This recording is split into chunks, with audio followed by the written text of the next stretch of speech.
the new Apple Vision Pro has arrived, and I'm here to tell you all about it. We'll dive deeper into its spec bump from the M2 to M5 chip, test a new dual knit band that promises better comfort, create a full work setup using the Mac Virtual Display, try the PSVR2 controllers that now let you play games, and check out the much improved personas. There is a lot to unpack. It's been almost 2 years since I bought the first gen Apple Vision Pro, with my review being fairly positive, saying it was a great device for developers wanting to build the future of spatial computing and those lucky few wealthy early adopters eager to experience it first. I myself still use it for things like meeting up with friends, watching movies in my private cinema, staying productive while traveling, enjoying high-end VR titles, flat games over the cloud, or reliving spatial videos I shot on iPhone.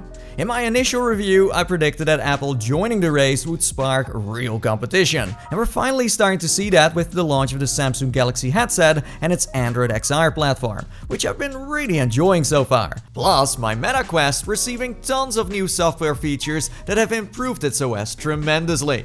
So yeah, this refresh comes at an interesting moment, and today I'll share my honest thoughts on whether it's worth your money in today's landscape. Quick heads up, the new Vision Pro was loaned to me by Apple, but as usual, all opinions are my own. Anyways, let's kick things off with what's in the box. Inside, you'll find your spatial computer with the outer design looking identical to that of the M2.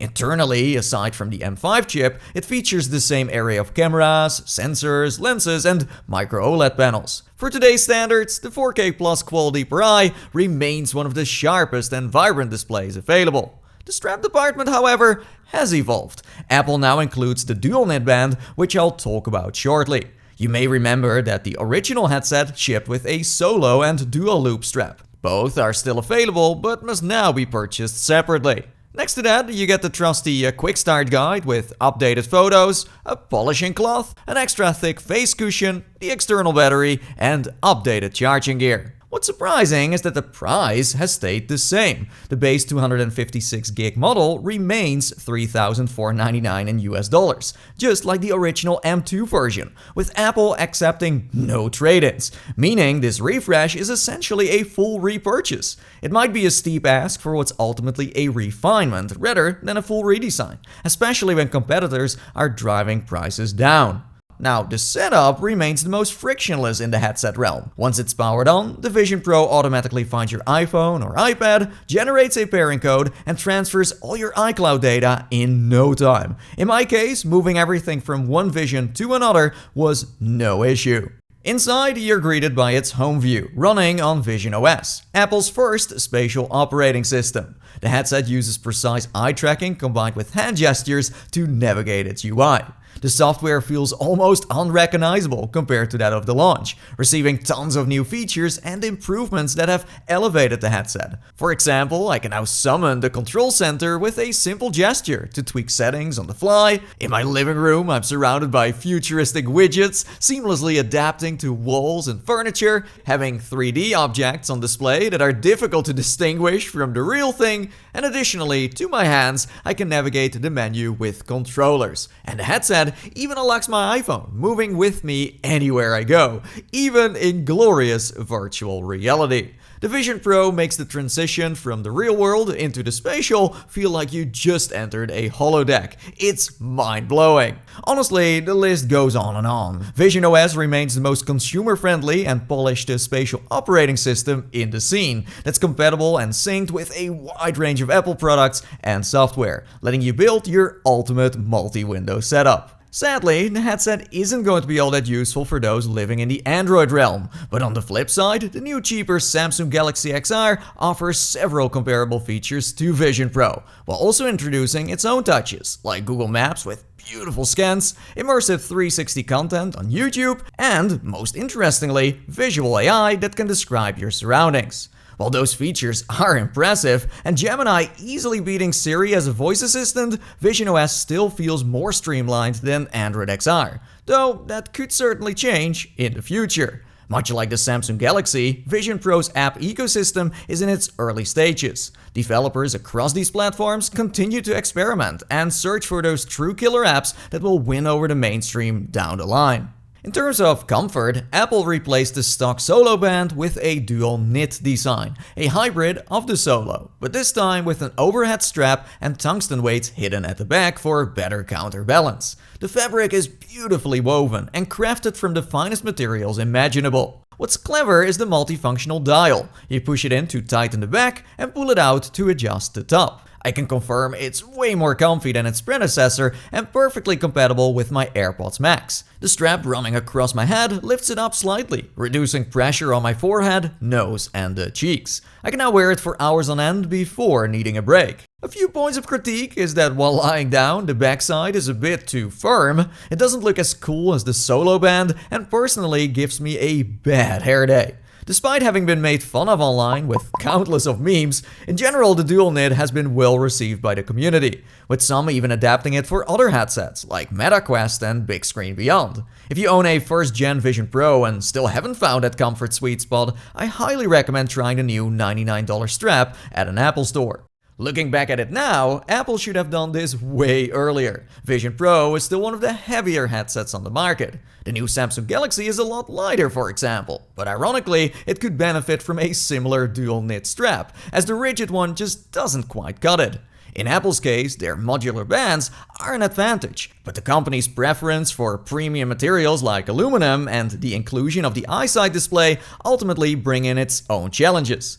This may sound strange, but I think asking for a full redesign today might be premature, as the next big leap will likely come from software rather than hardware. So just getting a new strap with this M5 refresh is fine for the time being. Anyhow, the headset comes with the same external battery, which is slightly smaller than my Pro Max and weighs 353 grams. While Apple initially faced pushback for not integrating a battery into the strap, other companies are now adopting the same approach. You reduce weight by sliding it into your pocket or by using the crossbody strap by Belkin. Perfect for anyone wearing a skirt, dress, or pants with small pockets. Thanks to the spec bump, the M5 chip is more power efficient, and that clearly shows in battery life. My M2 clocks around 3 hours, while the M5 pushes it closer to 3.5 on mixed use. As someone who mostly keeps his headset plugged in and owns more batteries than he should, I rarely run out of juice. Still, when traveling, that extra 30 minutes is a welcome bonus, not just for entertainment, but also productivity.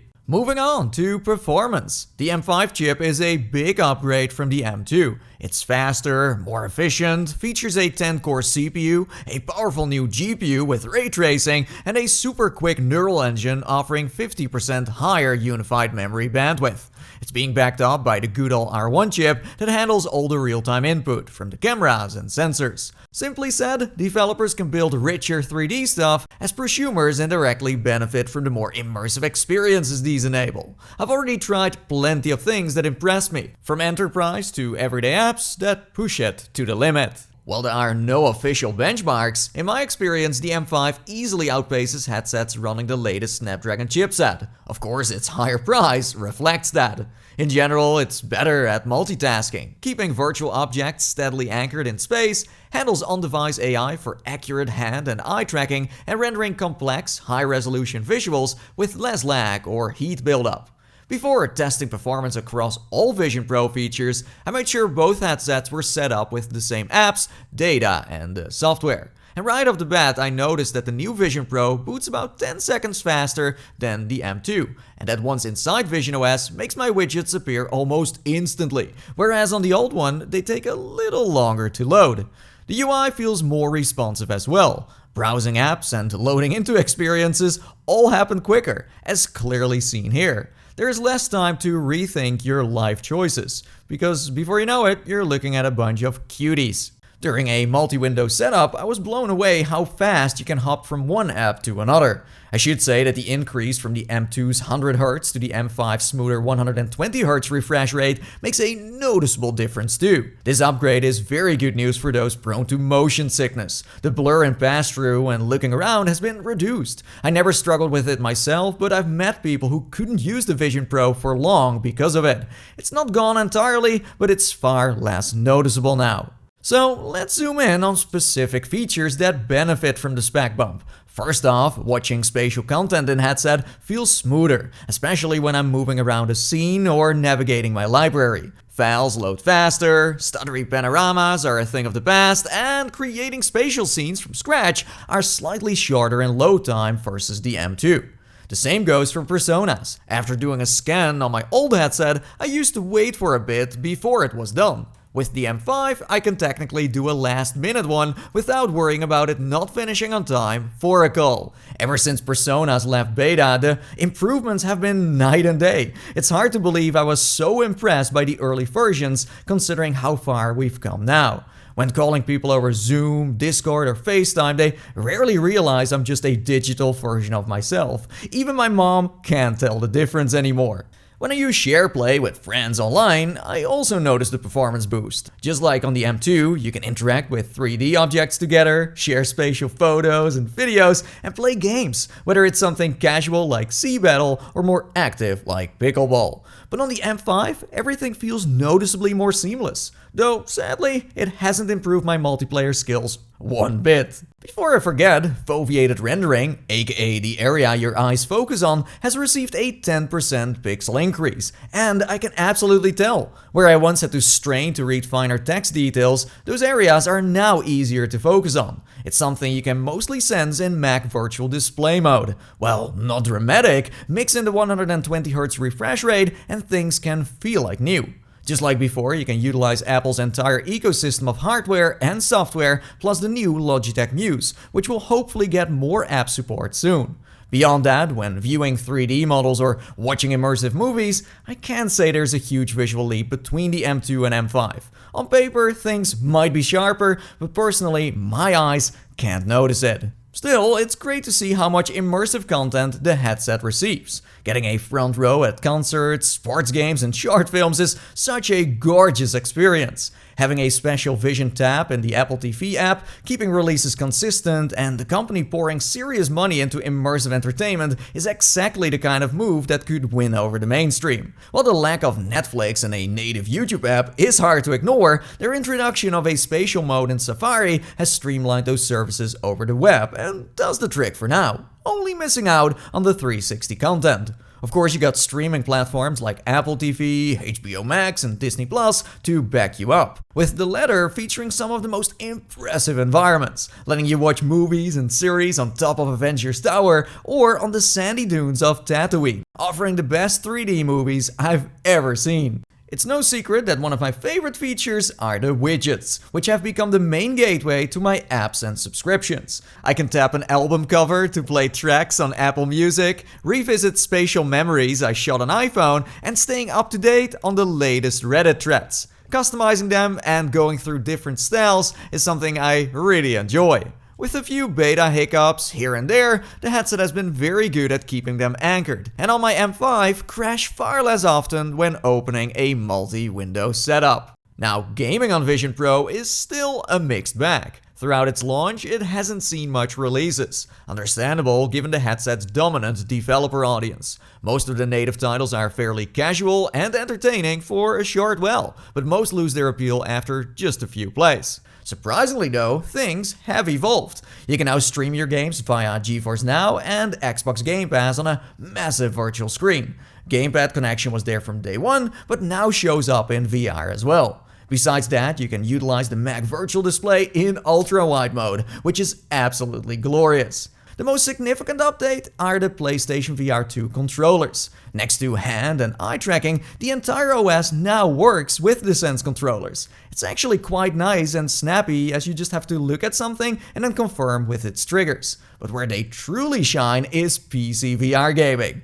Hooking the headset up to ALVR and streaming high-end VR titles is fantastic. The M5 makes it run and look incredible, without latency or artifacts. The PSVR2 controllers are some of the best on the market, as they feature refined haptic feedback and adaptive triggers. Add the 120Hz refresh rate and visionOS's nifty features to that list, and you've got a well-rounded setup. Total different subject. With the introduction of Apple Intelligence, I had high expectations for visionOS. It seemed like the perfect opportunity for Apple to finally merge spatial computing with great AI features. But beyond being able to summarize things, which is faster by the way, I thought I would have access to a way smarter voice assistant by now. Siri still doesn't know how to answer half of my questions, and I pretty much only use it to open or close my apps, but that's about it. At this stage, I was hoping that alongside Siri, the M5 chip would unlock something more advanced. Things like visual intelligence that understands your surroundings and offers real contextual awareness while you work.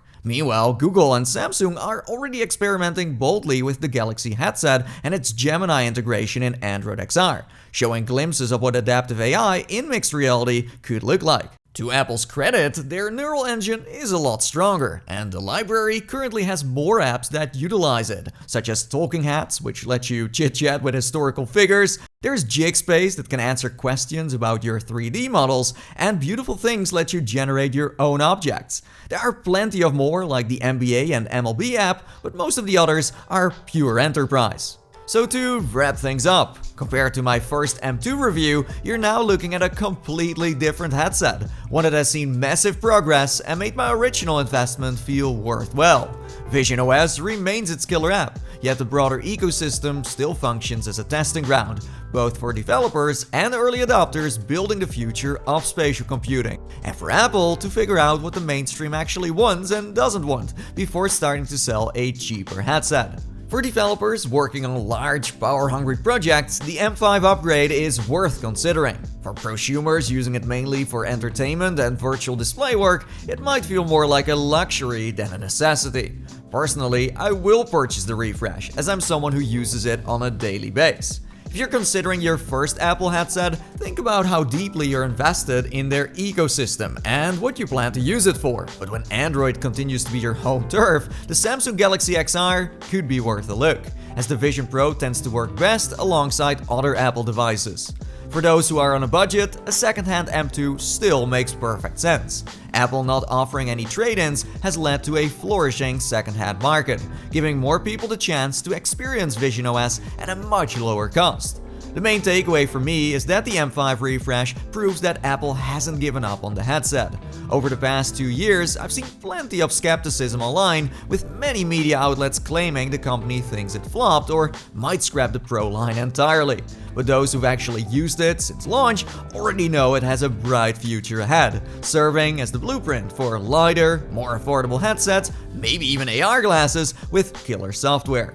Google and Samsung recently rejoining the race will only accelerate this further, as their headsets and wearables could potentially rival Apple's. We should appreciate that we're at a point now where the entire industry is moving forward together, a rising tide lifting all boats.